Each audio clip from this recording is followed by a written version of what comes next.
Hello students, आप सबका स्वागत है हमारे चैनल एम्पलीट्यूड स्टडीज़ 2.0 में।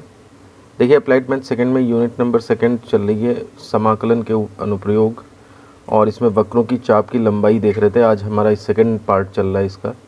पहले पार्ट में हमने फॉर्मूले देख लिए थे कि वक्रों के चाप की लंबाई निकालने के फॉर्मूले क्या होते हैं, फॉर्मूला कैसे अप्लाई करते हैं, और इसके ऊपर हमने 2 सिंपल क्वेश्चंस भी देख लिए थे जिनमें ग्राफ जो है वो कर्व सिंपल थे।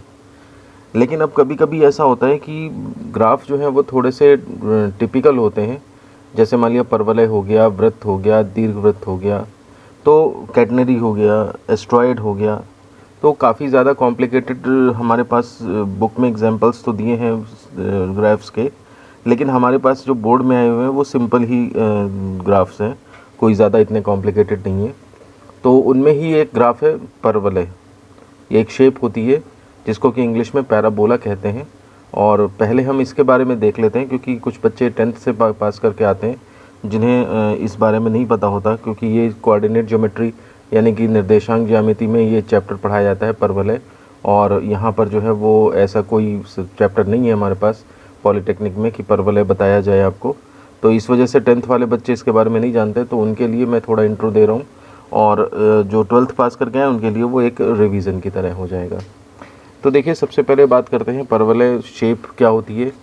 तो परवलय जो है वो बेसिकली 4 प्रकार के होते हैं, और उन 4 प्रकार के परवलय को जो है वो मैं डायग्राम वाइज बना देता हूँ यहाँ पे। एक इक्वेशन होती है जैसे y² = 4ax, तो y² = 4ax, ये जो पैराबोला होता है इसमें आप ध्यान रखेंगे कि x एक्सिस y एक्सिस ये इस तरह से हो गई जा कर के, और इसका शेप जो है वो राइट साइड की तरफ इस तरह से ये शेप होता है। ये आपका y² = 4ax ये पैराबोला होता है। आप ध्यान रखिए, जो सिंगल पावर होती है वो उसके बीच में से, मतलब ऐसे कह लें कि ये पेट है तो उसको फाड़ते हुए जाती है, जो सिंगल पावर होती है। अच्छा, अब इसके बाद y² = 4ax का अपोजिट कर लें, अगर y² = -4ax कर लें, y² = -4ax कर लें, तो उस केस में ये पैराबोला हमारा जस्ट y² = 4ax के अपोजिट, मतलब इस तरफ नेगेटिव साइड में इस तरह से चला जाता है। देखिए, इसको पढ़ाने का जो बेसिक तरीका होगा वो तो एक अलग चीज़ है, हम यहाँ पर केवल इसको इस तरह से देख रहे हैं कि आप जल्दी से इसके बारे में पूर्णतया परिचित हो जाएं। इसके बाद पैराबोला होता है x² = 4ay। तो इसमें देखिए, ये y जो सिंगल पावर है वो क्या करेगी, बीच में से होकर जाएगी, तो इसका शेप जो है कुछ इस तरह से होता है, x एक्सिस y एक्सिस, और ये पेट इसका इस तरह से ये बना देंगे आप, तो ये सिंगल पावर है y, तो ये इसमें से जा रही है इस तरह।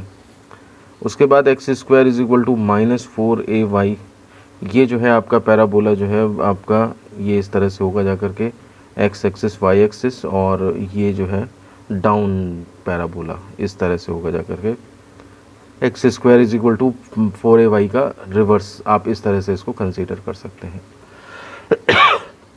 ये 4 जो पैराबोला होते हैं ये हमारे जो हैं वो पैराबोला होते हैं जिनको हम स्टैंडर्ड पैराबोला कहते हैं, क्योंकि इनके जो शीर्ष हैं ये सब मूल बिंदु पे होते हैं। देखिए, ये 0 0 पे मूल इसका शीर्ष है, इसका पैराबोला का शीर्ष भी जो है वो 0 0 ओरिजिन पे है, इसके पैराबोला का शीर्ष भी जो है वो ओरिजिन पे है, और इसके पैराबोला का शीर्ष भी जो है वो ओरिजिन पे है। तो ये 4 पैराबोला जो हैं वो आपके प्रारूपिक पैराबोला, ये स्टैंडर्ड पैराबोला कंसीडर किए जाते हैं।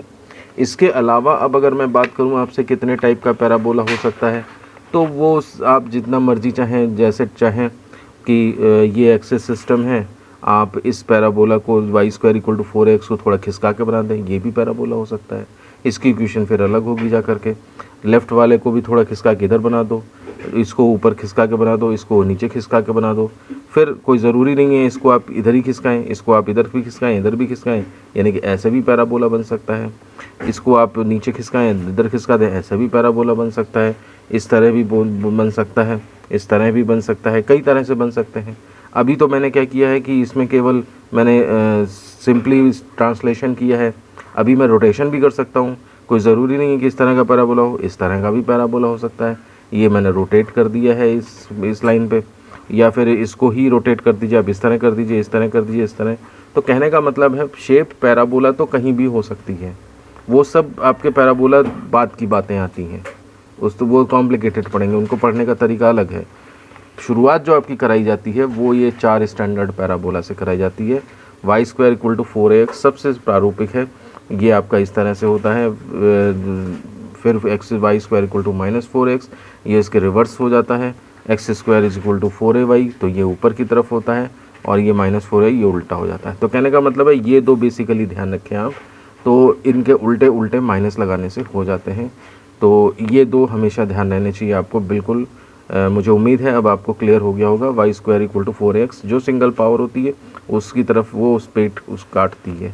ये X square equal to 4ay, Y axis single है तो वाई एक्सेस इसका पेट काटेगी। ये इस तरह से थोड़ा सा आप इसको मेमोराइज कर सकते हैं। आइए अब जान लेते हैं कि Y square equal to 4x जो पैराबोला होता है इसका कुछ टर्म होती हैं, कुछ इसमें पॉइंट्स होते हैं, विशेष पॉइंट्स जिनके बारे में जानकारी होनी आवश्यक होती है। सबसे पहले तो मैं इसका डायग्राम बना देता हूँ। एक्स एक्सिस वाई एक्सिस ये मूल बिंदु हुआ, और ये parabola Y square equal to 4ax जो होता है वो आपका इस तरीके से होता है। अब इसमें देखिए सबसे पहला पॉइंट होता है शीर्ष। तो शीर्ष जो है वो इस तरह से, ये 0 0 जो है वो इसका होता है।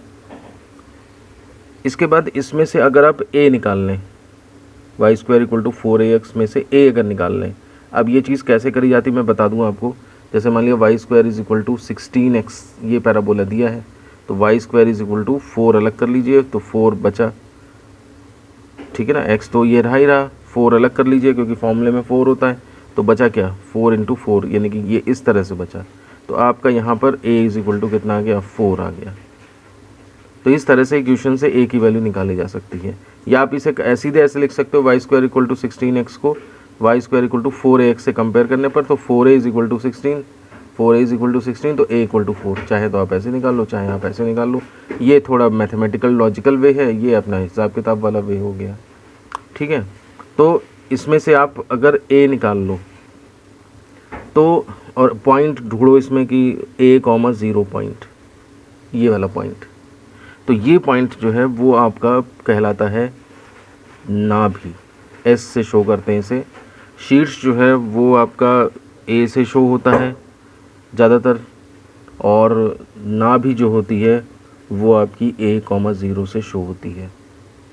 इस नाभि का आपने ऐसा नहीं है यूज़ नहीं देखा, जैसे मान लिया सपोज़ करिए आपने दीर्घवृत्त की नाभियाँ देखी हैं, कहाँ देखी हैं, केपलर के लॉज देखिए जा करके। तो फिज़िक्स में जो केपलर के लॉज होते हैं उनमें पहला लॉ होता है कि जो प्लैनेट होते हैं वो सन के चारों तरफ एलिप्टिकल पाथ में घूमते हैं, जो और सन जो है किसी एक फोकस पर स्थित होता है। तो फोकस एलिप्स का भी होता है, दीर्घवृत्त का भी होता है, फोकस उसी तरह से पैराबोला का होता है। तो parabola Y square equal to 4ax का नाभि जो होती है, जो उसका फोकस है, नाभि को फोकस भी कहते हैं। तो ये चीज़ जो है वो आपकी ये a,0 इस तरह से होती है। ध्यान दीजिए नाभि जो है हमेशा शेप के अंदर होगी, इस तरफ नहीं होगी, जिधर वो घेरे होगा उसके अंदर a,0 ये आपकी नाभि होती है। अब इसके बाद एक आता है नाभि लंब, इनकी ज़रूरत पड़ती है। बाकी जो होंगे इसके अलावा जो मैंने यहाँ पे डिस्कस नहीं किए होंगे वो मैं आपको जब ज़रूरत पड़ती रहेगी तब बताता रहूँगा। यहाँ से आपको एक इनपुट मिल जाएगा, स्टार्टिंग मिल जाएगी। नाभि लंब ऐसी लाइन जो है वो जो नाभि से जाए, और ये जो शीर्ष को काटती हुई लाइन है अक्ष, इसको अक्ष भी कहते हैं, तो इसके लंबवत हो, यानी कि इस तरह से ये लाइन है आपकी। इसको ज़्यादातर यहाँ पे L और L डैश ये नाम दिया जाता है। तो ये जो आपका LS L डैश ये लाइन बनेगी जा कर के LS L डैश, ये जो लाइन बनेगी जाके इसे हम कहते हैं नाभि लंब। और इसकी लंबाई जो होती है, नाभि लंब की लंबाई जो होती है वो आपकी 4a होती है। तो 4a होने का मतलब है 2a ऊपर हो गया आपका और 2a जो है वो नीचे हो गया। कहने का मतलब ये है कि अब मैं L के भी कोऑर्डिनेट्स लिख सकता हूँ। a ये डिस्टेंस हो गई, a,0 है ना, तो a ये डिस्टेंस हो गई और 2a ये डिस्टेंस हो गई। तो a,2a ये L के कोऑर्डिनेट, L के कोऑर्डिनेट a,2a हो गए। और L डैश के अगर लिखें तो L डैश में देखिए a तो x कोऑर्डिनेट तो L ही रहेगा, और y कोऑर्डिनेट आपका कितना जाएगा माइनस का 2a, नीचे की तरफ है ना, तो a माइनस 2a, ये आपके L डैश के कोऑर्डिनेट्स हो जाएंगे।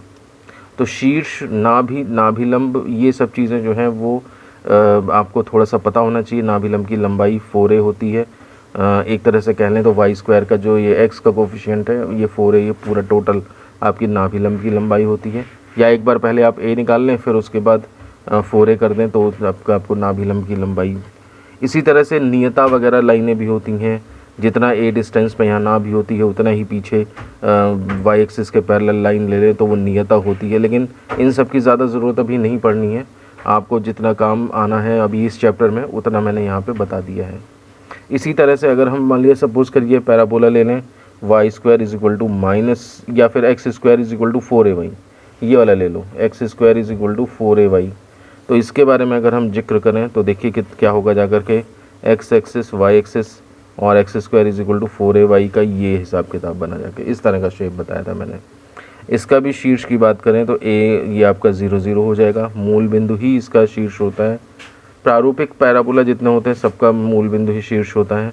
और नाभि जो है वो इसकी अब देखिए यहाँ पर आएगी जा कर के, ये एस नाभि बनी जा कर के, तो एक्स कोऑर्डिनेट तो 0 होगा और ये देखिए ए डिस्टेंस पे है तो 0, a ये हो जाएगा।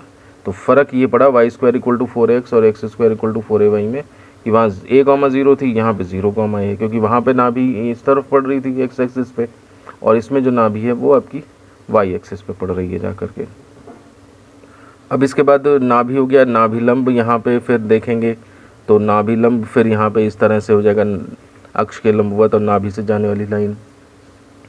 इसकी जो ये इसके पॉइंट्स अगर नाम दे दें एल एस एल डैश, फिर नाभिलंब की लंबाई अगर इसकी बात कर लें एल एस एल डैश हो गया, नाभिलंब की लंबाई जो है फिर उसके बाद 4a हो जाएगी तो 2a ये हो गई, आधी आधी बांट तो 2a कोऑर्डिनेट्स इसके देखोगे तो x कोऑर्डिनेट -2a, a ये यहाँ पे a, 2a, x कोऑर्डिनेट नहीं 2a, a sorry, x coordinate 2a हो जाएगा और y कोऑर्डिनेट a होगा तो ये यहाँ पे 2a, a।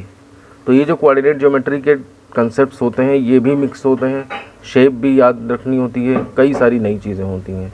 जो बच्चे 10th पास करके पॉलीटेक्निक में आए हैं, जिन्होंने पैराबोला आज से पहले नहीं पढ़ा था, उनको थोड़ा स्टार्टिंग में दिक्कत हो सकती है, लेकिन आपको इतना ही ऐसे ही जानना पड़ेगा, तभी जा कर के आप यहाँ पे कुछ क्वेश्चंस जो हैं वो सॉल्व कर पाएंगे।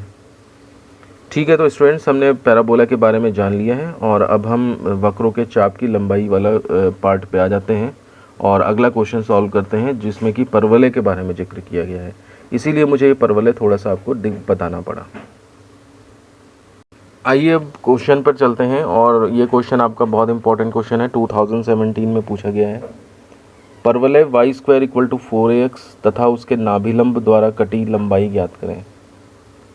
अब इसमें देखिए लिमिट्स वगैरह कुछ भी नहीं दी हैं और बस इक्वेशन दे रखी है। तो सबसे पहले आपको ये जानना पड़ेगा कि परवलय Y square is equal to 4x होता क्या है। तो हमने अभी इसी वीडियो में देखा है कि ये एक्स एक्सिस हो जाए, ये वाई एक्सिस हो जाए, तो परवलय जो Y square equal to 4ax होता है वो आपका इस तरह से, ये परवलय Y square equal to 4ax होता है। तो इससे तो आपको पता लगा कि इक्वेशन कैसी होती है। देखिए बिना डायग्राम बनाए ये क्वेश्चंस नहीं हो सकते हैं। आप सोचें कि केवल इक्वेशन और वो मिल जाएगा, हमें कोऑर्डिनेट्स मिल जाएंगे, लिमिट्स मिल जाएंगी, तो वैसा नहीं है।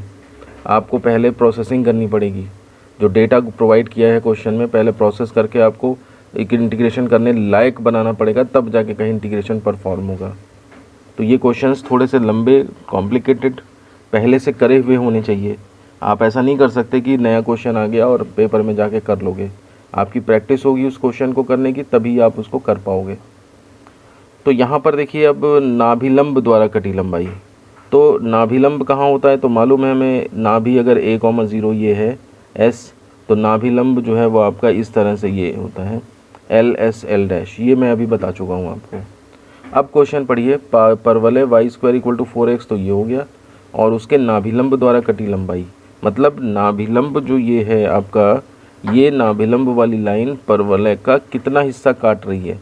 तो जाहिर सी बात है परवलय इधर तो खुला हुआ है, इसकी कोई लिमिट नहीं है, इसमें से इसने इतना हिस्सा, इस लाइन ने इसमें से इतना हिस्सा काट लिया, यानी कि ये जो ए शीर्ष है 0 0, ए से लेकर के ये एल तक का हिस्सा ये वाला, और ए से लेके ये नीचे एल डैश तक का हिस्सा, ये वाला हिस्सा काट रखा है। हमें इसी की लेंथ निकालनी है, मतलब चाप ए एल और प्लस चाप ए एल डैश, ये निकालना है। अब आप ये देखिए सिमेट्री के हिसाब से अगर देखा जाए तो जितना इसमें ऊपर हिस्सा है जिस तरह से, उतना ही ये नीचे हिस्सा है। कहने का मतलब है मैं एक एक्सिस में एक्सिस में एक्स वाई में इतना ऊपर का हिस्सा निकालूंगा केवल इस चतुर्थांश का, और नीचे वाले चतुर्थांश को निकालने की ज़रूरत नहीं है। उसके लिए मैं जो है वो सीधे उसका डबल कर दूंगा। जितना ए एल है उसका डबल कर दें तो ए एल डैश इस तरह से यहाँ पे सीधे निकल आएगा। एक तो ये पार्ट आपको सीखना है कि कभी कभी ऐसा होता है ग्राफ दो एक्सिस दो चतुर्थांशों में फैला है, कोई ग्राफ ऐसा होता है चारों चतुर्थांश में फैला होता है, जैसे वृत्त है वो चारों में फैला है, तो एक वाले कोऑर्डिनेट का निकालेंगे कोऑर्डिनेट का और बाकी सब का 4 गुना कर दोगे तो पूरे वृत्त का निकल आएगा। वो भी क्वेश्चन हम देखेंगे, लेकिन आज इस वीडियो में हम ये इस क्वेश्चन पे टारगेट कर रहे हैं। तो अब यहाँ पर देखिए इसमें किस तरीके से जो है वो इसको सॉल्व किया जाएगा, तो थोड़ा सा डिस्कशन कर लेंगे कि शीर्ष जो है वो ए आपका 0 0 हो गया और एल जो है वो आपका पहले लिख लें नाभिलंब एल एस एल डैश है, जहाँ अब एल के कोऑर्डिनेट अगर देखें आप तो एल जो है वो आपका ए तो ये हो जाएगी डिस्टेंस, और मैंने बताया था 4a लंबाई होती है तो 2a ये हो गई, 2a ये हो गई, तो एल जो है वो आपका कितना बना a, 2a ये इसके कोऑर्डिनेट्स बने जा कर के, तथा एल डैश जो बनेगा जाके वो आपका a, -2a इस तरह से बनेगा जा कर के, ये a, -2a बना जा कर के। तो कहने का मतलब है a से लेकर के अगर l तक की लंबाई निकालनी है तो इसके कोऑर्डिनेट पता हो गए और इसके कोऑर्डिनेट पता हो गए। आपकी मर्जी, आप x में चलाना चाहो तो लिमिट्स 0 to a हो जाएंगी, और अगर y में चलाना चाहो तो लिमिट्स a 0 to 2a हो जाएंगी। कहने का मतलब है जो पिछले वीडियो में पिछले लेक्चर में हमने क्वेश्चन नंबर 1 देखा था जिसमें कोऑर्डिनेट्स दिए थे, वो सिचुएशन बन गई। आपको यहाँ से यहाँ तक इंटीग्रेट करना है x में लेकर तो ऐसे भी कर सकते हो, और यहाँ से यहाँ तक करना है तो ये 2a है, पॉइंट 2a डिस्टेंस है, तो आप यहाँ पर भी y में भी लिमिट रख सकते हो। ये चीज़ आपका हो गया।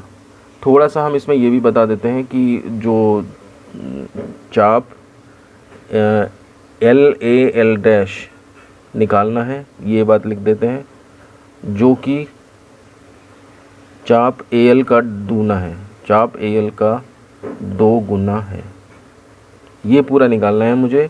और ये चीज़ जो है वो अगर आधी निकाल ली जाए, ए एल निकाल ली जाए तो उसका डबल करना पड़ेगा, तो हमें पूरा चाप निकल आएगा, पूरी रिक्वायर्ड लेंथ निकल आएगी। अब टारगेट करते हैं ए एल कैसे निकलेगा, तो उसके लिए इक्वेशन को थोड़ा सा देखते हैं। गिवन इक्वेशन मेरे पास जो है वो है आपकी y² = 4ax, ये है। इसको अब क्या करें, dy/dx या कुछ निकाल के रख लें, तो differentiating with respect to x इसको कर दिया, ये हो जाएगा आपका 2y dy/dx = और यहाँ पर x का 1 हो जाएगा, 4a बचेगा केवल। यहाँ से आप निकालोगे dy/dx = 4a/2y, तो यहाँ से ये आपका 2 से 2 कट गया तो 2a/y ये बचता है। अब यहाँ पे थोड़ा सा ध्यान देना है और ये चीज़ आपको प्रैक्टिस से ही पता लगेगी। अगर आपने dy/dx चलाया और अब जाकर के अंदर आप क्या करोगे, इक्वेशन जो होती है वो फॉर्मूला जो होता है √1 + dy/dx का होल स्क्वायर, और उसमें जाकर के आपने 2a/y रखा, 1 + 2a/y का स्क्वायर, तो ये आपका √1 + 4a² और = √y² + 4a² तो देखिए ये जो चीज़ है, ये अपॉन में जो y आएगा ये आपके इंटीग्रेशन में दिक्कत कर देगा। इसका पूरा इंटीग्रेशन होता है ना, ये जो चीज़ है इसका पूरा इंटीग्रेशन चलता है, तो ये अपॉन में जो y है √x² + a² का तो फॉर्मूला होता है, लेकिन अपॉन में जो ये वेरिएबल आ जाएगा ये आपके लिए प्रॉब्लम खड़ी कर देगा। इस वजह से यहीं पे आपको सतर्क हो जाना है, और सतर्क क्या हो जाना है कि आप इस वेरिएबल को ऊपर कर लो, मतलब ये इक्वेशन, ये क्वेश्चन जो है dy/dx में ना चला के आप इसे dx/dy में चलाओ, यानी कि y/2a पलट दो। ये आपकी इक्वेशन नंबर 1 आ गई। ध्यान दीजिए मैं जो स्टेप बता रहा हूँ, ये क्वेश्चन जो है वो इसमें dy/dx भी निकाला जा सकता है, dx/dy भी निकाला जा सकता है, डी वाई डी एक्स निकाल के बाद में लंबा पड़ेगा, इस वजह से इसको यहाँ पे D X upon D Y कर लिया गया है। यानी कि हम अपना पूरा क्वेश्चन जो है वो वाई एक्सिस की तरफ चलाएंगे, X equal to F Y वाला वो चलाएंगे हिसाब किताब, उसी के हिसाब से फॉर्मूला रख के सॉल्व करेंगे ताकि कैलकुलेशन जो है वो आसान हो, अदरवाइज इंटीग्रेशन टफ पड़ जाएगा। तो इस वजह से आपका यहाँ पे जो है वो D X upon D Y इतना कर लिया गया है। अब देखिए, अब कर देते हैं, अतः चाप की लंबाई, जो हमें चाप की लंबाई चाहिए एस इज़ इक्वल टू, तो वो कितनी चाहिए 2 इंटू, और जो ए एल है ये देखिए ऊपर ए एल इतना, इसका जो है वो हमें डबल करना है। तो कितना हो जाएगा 2 इंटू ए एल। अब ए एल कैसे निकलेगा, तो ए एल निकलने के लिए फिर क्या होगा 2 इंटू, और इसके लिए आप फॉर्मूला लगा दोगे इंटीग्रेशन और under root 1 plus D X upon D Y का होल स्क्वायर डी वाई, ये फॉर्मूला लगाया हमने। और लिमिट्स यहाँ पे सी टू डी, अभी फॉर्मूला लिख रहे हैं इसलिए लिमिट सी टू डी लिख दी है, इसको हम यूज़ करेंगे। तो ये हो जाएगा आपका 2 इंटू, और ये सी टू डी लिमिट यानी कि देखिए कितनी हो जाएंगी, ये y की लिमिट 0 से 2a, ये लिमिट हो जाएंगी। तो ये हम यहाँ पे रख देते हैं 0 टू 2a, और इसके बाद under root 1 plus D X upon D Y हमने अभी यहाँ पे निकाला है, तो y अपॉन 2a का स्क्वायर एंड डी वाई, ये आ जाएगा। अब इसमें होल स्क्वायर खोल लेते हैं, तो ये हो जाएगा 0 to 2a under root 1 plus Y square by 4a square D Y. फिर इसमें आप एलसीएम ले लीजिए, तो ये 2a करके पहले ये 4a स्क्वायर इधर जाएगा, और फिर उसके बाद नीचे 4a स्क्वायर का 2a अंडर रूट लेके बाहर आ जाएगा। तो 0 to 2a under root 4a square plus Y square upon 4a square D Y, ये हुआ जा करके। इसमें आप ये कर सकते हैं 2 इंटू, ये 2a बाहर आ जाएगा upon 2a, 0 to 2a under root, इसको वाई स्क्वायर को पहले लिख लो प्लस 4a स्क्वायर, ये आपका डी वाई, इस तरह से ये बनता है। अब ये जो है एक फॉर्मूला तैयार हो जाता है जिसका कि यूज़ करके हम इसको सॉल्व कर सकते हैं आसानी से। देखिए फॉर्मूला भी लिख देता हूँ पहले मैं, तो ये आपका ये हो जाएगा, थोड़ा सा समझ लीजिए इसको ध्यान से। ये होता है integral under root X square plus A square D X is equal to, तो ये बन जाता है आपका half X under root X square plus A square plus half A square log of X plus under root X square plus A square. ये आपका इसी syllabus में, इसी बुक में जो है वो आप पीछे पढ़ चुके हैं इस फॉर्मूले को, थोड़ा सा लंबा है लेकिन आपको इसमें ये यूज़ करना है फॉर्मूला, तो स्पेशल इंटीग्रेशंस में आता है। तो अब देखिए हमारे पास जो यहाँ पे चाप चल रहा है S is equal to, hence S is equal to, तो 2/2a में से 2 तो कट गया, तो 1 अपॉन ए बचा केवल, और 1 अपॉन ए बचा, और अंदर 0 to 2a under root Y square plus 4a square था, तो 4a स्क्वायर को आप 2a का होल स्क्वायर कर लीजिए ताकि x square plus A square format पूरा दिखाई दे, एंड डी वाई, ये इस तरह से है। तो अब इसमें क्या हो जाएगा, ये 1 अपॉन ए बाहर रहेगा, और अब ये फॉर्मूला अप्लाई कर देते हैं। तो देखिए 1 अपॉन 2 ये हो गया जा कर के, वाई ये यहाँ पे आ गया, फिर under root Y square plus A square का मतलब 2a का square plus half A square का मतलब 2a का whole square log X plus X मतलब Y sorry plus under root Y square plus A square का मतलब 2a का स्क्वायर। ये इस तरह से फॉर्मूला, और लिमिट 0 टू 2a ये इस पे लग जाएगी इस तरह से ये फॉर्मूला अप्लाई हुआ जा करके। बस अब इसके बाद जो है सिंपल कैलकुलेशन है, सॉल्व करने पर आंसर आ जाएगा। यहाँ से देखिए हाफ हाफ ये सब बाहर आ जाएंगे, तो 1 अपॉन 2a अंदर हो जाएगा Y under root Y square plus 4a square plus 4a square log Y plus under root Y square plus 4a square. ये चीज़ जो है वो आपकी, और लिमिट्स 0 टू 2a ये इस तरह से लग जाएंगी। इसमें आप जो है वो अपर लिमिट डालेंगे पहले, तो 1 अपॉन 2a अपर लिमिट यानी कि 2a डालना है, तो 2a अंडर रूट 2a का स्क्वायर यानी कि 4a square plus 4a square plus 4a² log और y मतलब 2a plus √4a² plus 4a²। तो ये तो हमने अपर लिमिट डाल दी। माइनस लोअर लिमिट डालेंगे तो देखिए 0 डालोगे तो 0 × 0 यानी कि 0 हो जाएगा, plus 4a² log 0 plus √0 plus 4a²। ये आपकी लोअर लिमिट और ये बड़ा ब्रैकेट बंद हो गया करके। जब कैलकुलेशंस कॉम्प्लिकेटेड हो तो पूरा इसको स्टेप बाय स्टेप खोल करके करना चाहिए। अब इसके बाद यहाँ पर देखिए ये हो जाएगा आपका कितना, 1/2a हो गया।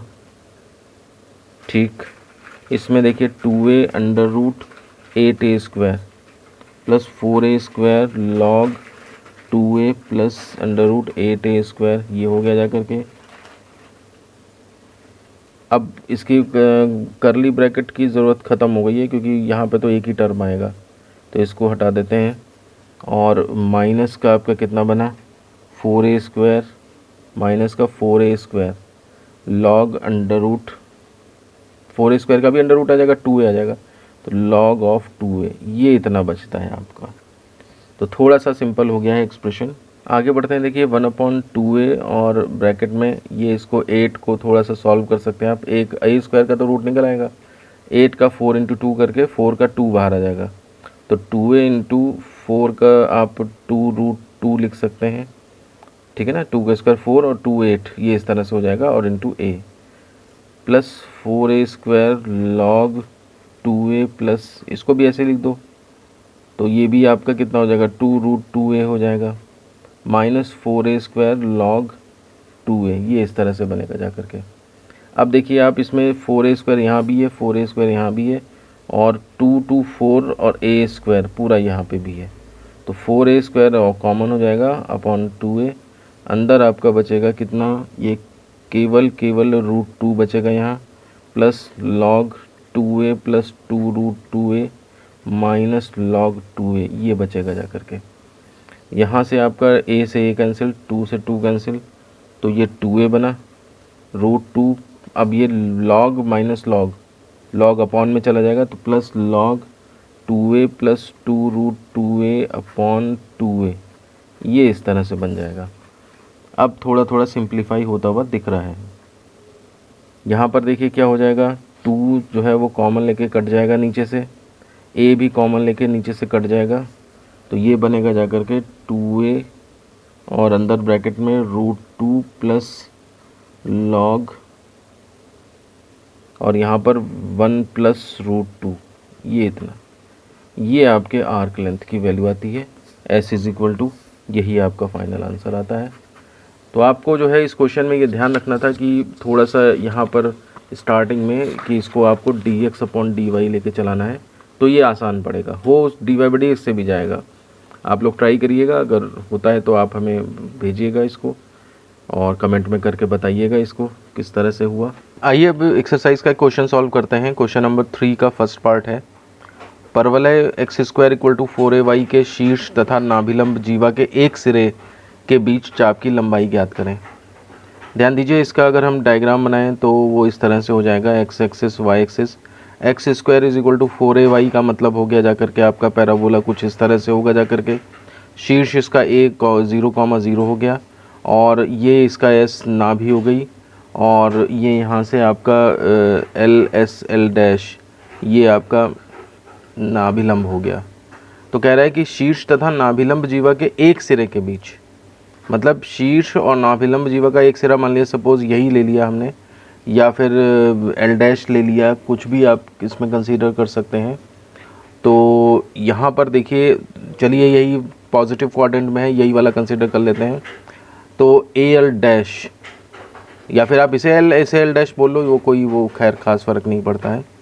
तो टोटल लंबाई इसकी 4a है, यानी कि ये आधी 2a हो गई, तो इसके कोऑर्डिनेट्स जो बने जा करके वो 2a, a बने। तो दोनों कोऑर्डिनेट्स पता लग गए, और शीर्ष और एक सिरा, यानी कि केवल हमें ये लेंथ पता करनी है, AL'। पिछले क्वेश्चन में हमें पूरा ये पता करना था तो डबल करना पड़ा, यहाँ पर वो काम नहीं करना है। तो अब इस क्वेश्चन को जल्दी करते हैं, क्योंकि अब इसमें सब कुछ हमें बातें पता हैं। तो यहाँ पर देखिए जो इक्वेशन दी है वो x² = 4ay दी हुई है, इसको कर लेते हैं differentiate both side with respect to x। तो ये हो जाएगा आपका एक्स स्क्वायर का 2x और 4ay का dy/dx। यहाँ पर देखिए dy/dx का इतना निकला, 2 से ये 2 जा तो dy/dx is equal to x/2a निकला। देखिए वेरिएबल ऊपर है नीचे नहीं है तो ये ठीक है, यानी कि आप इस क्वेश्चन को dy/dx में ही चलाएं। पिछला क्वेश्चन dx/dy करना पड़ गया था हमें, इस क्वेश्चन में ऐसी कोई दिक्कत नहीं है, आप इसे dy/dx में ही चलाएंगे।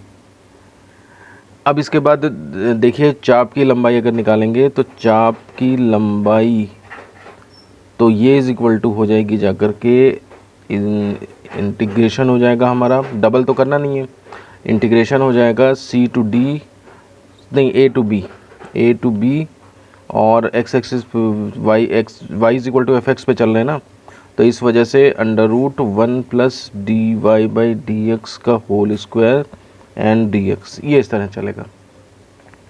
लिमिट आपकी 0 और ये x पे लिमिट कितनी है 2a, ये इस तरह से चलेगी।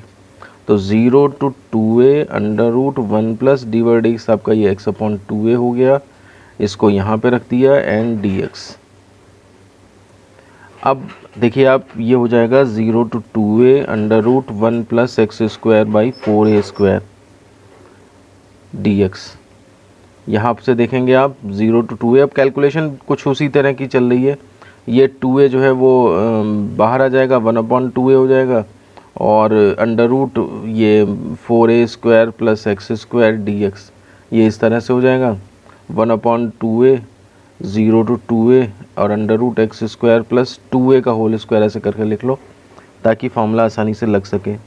अब इसमें फॉर्मूला अप्लाई कर देते हैं, तो 1/2a तो बाहर आ गया, ये हो जाएगा x/1 जो फॉर्मूला होता था उसी को लगा देंगे हम। तो x/2 √x² प्लस a² यानी कि 2a का स्क्वायर, फिर प्लस हाफ इंटू ये हो जाएगा आपका कितना a², तो यानी कि 2a का square log x plus √x² plus a² यानी कि 2a का स्क्वायर। अब की बार मैंने फॉर्मूला लिखा नहीं है, आप पहले फॉर्मूला लिख लें फिर अप्लाई करें तभी ज़्यादा सही है। ये हो जाएगा आपका 1/2a और अंदर हो जाएगा आपका कितना x/2 √x² plus 4a² plus 4a²/2 log x plus √x² plus 4a²। और ये जो लिमिट हैं वो आपकी 0 to 2a चल रही हैं। ये लिखना भूल गए थे यहाँ पे, ये हमने अब लिख दिया है। अब इसमें आप अपर लिमिट और लोअर लिमिट लगाएंगे। अपर लिमिट लगाते हैं तो देखिए 2a/2 √4a² प्लस 4a², फिर उसके बाद प्लस 4a²/2 log ये हो जाएगा 2a plus √4a² plus 4a² minus lower limit में 0 से 0 हो जाएगा प्लस 4a²/2 और log ये 2 कॉमन ही ले लेते वैसे ठीक रहता, चलो कोई बात नहीं। log ये हो जाएगा आपका कितना 0 प्लस √0 प्लस 4a² और फिर उसके बाद बड़ा ब्रैकेट क्लोज्ड। ये हो गया आपका कितना 1/2a और यहाँ पर कितना हो गया जाकर के देखिए आपका 2 से ये 2 कैंसिल, a और √8a² प्लस ये इसको 2 से काट ही दो तो ये हो जाएगा 2a² log और अंदर कितना ब्रैकेट में 2a प्लस और यहाँ पे √8a², ये हो जाएगा माइनस और यहाँ पर 2a², 2 से ये 2 कट गया और log √4a²। अब इसमें यहाँ पर देखिए 1/2a a और 8 को 2√2 लिख दो into a plus 2a² log अंदर हो जाएगा 2a plus 2√2a minus 2a² log 2a, ये बना जा करके। इसमें से देखिए 2a² ये कॉमन हो जाएगा तो 2a² अंदर बचेगा आपका a नहीं a भी निकल गया था √2 प्लस लॉग, ये बनेगा 2a प्लस 2√2a और माइनस लॉग 2a, ये बचेगा। अब इसको लॉग समथिंग अपॉन समथिंग में लिख लेंगे। तो देखिए ये हो जाता है 2a² अपॉन 2a अंदर √2 प्लस लॉग और 2a plus 2√2a upon 2a, ये log of something upon something में लिख दिया। 2 से 2 कटा और a से a भी कटा, तो ये हो जाएगा 2a² अपॉन 2a, 2 कट गया, a बचा बस।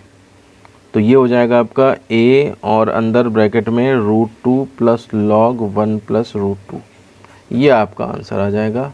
और देखिए ये जो है वो चूँकि एक सिरे की बात करी गई थी, ध्यान दीजिए इन आंसर्स को रट भी लीजिए थोड़ा सा, कि जब पूरे सिरे इधर उधर पूरे की बात करी जाती है तो 2 ट्वाइस निकलता था, डबल निकलता था, और जब एक सिरे की बात करी गई है तो उसका आधा निकला हुआ है। कहने का मतलब है पिछला क्वेश्चन जो था उसका आधा कर दें तो ये आंसर आता है, 2 हटा दें बस तो ये आंसर वही मैच कर जाएगा। देखिए अब लास्ट क्वेश्चन वीडियो का देख लेते हैं। क्वेश्चन नंबर 3 का सेकंड पार्ट है, 2018 में आया है। परवलय y² = 4ax के शीर्ष तथा नाभिलंब जीवा द्वारा कटे गए चाप की लंबाई ज्ञात करें। देखिए जो पहला क्वेश्चन किया है उसी को रिपीट मारा है और 2018 में आ भी चुका है ये, तो इसलिए लैंग्वेज में थोड़ा सा बस अंतर है कि y² = 4ax है, यानी कि ये पैराबोला हो गया आपका। y² = 4ax शीर्ष तथा नाभिलंब जीवा द्वारा काटे गए, तो परवलय से नाभिलंब जीवा कितना काट रहा है या उसके शीर्ष और उसके बीच में काटा गया, तो वो बात वही है, कोई उसमें फ़र्क नहीं है। लैंग्वेज में वो बस तोड़ मरोड़ के उसको प्रस्तुत कर दिया है। तो इसका आंसर भी ठीक उसी तरह से जो 2a और √2 प्लस लॉग 1 प्लस √2 इस तरह से आता है, वही आंसर इसका भी आ जाएगा। तो उस करने का तरीका जो है वो पूरी तरह से वही रहेगा। तो स्टूडेंट्स आज के इस वीडियो में हमने वक्रों के चापों की लंबाई के बारे में कुछ और जाना, परवलय के बारे में जाना, उससे रिलेटेड क्वेश्चंस सॉल्व किए, और अब नेक्स्ट वीडियो में हम सर्कल और कुछ और क्वेश्चंस करेंगे, वो भी बहुत इंपॉर्टेंट है। तो नेक्स्ट टर्न पे जो है आपका ये टॉपिक कंप्लीट हो जाएगा और एक्सरसाइज 7.1 भी, उसके इंपॉर्टेंट क्वेश्चन भी कंप्लीट हो जाएंगे। तो अगर आपको पसंद आया तो इस वीडियो को लाइक करिएगा और कमेंट करके बताइएगा कि किस तरह से लगा और क्या सुधार की ज़रूरत है। साथ ही साथ अपने दोस्तों को भी शेयर करिए ये वीडियो, ताकि सभी का फ़ायदा हो। और ठीक है, फिर मिलते हैं आपसे इसके बाद नेक्स्ट वीडियो में। धन्यवाद।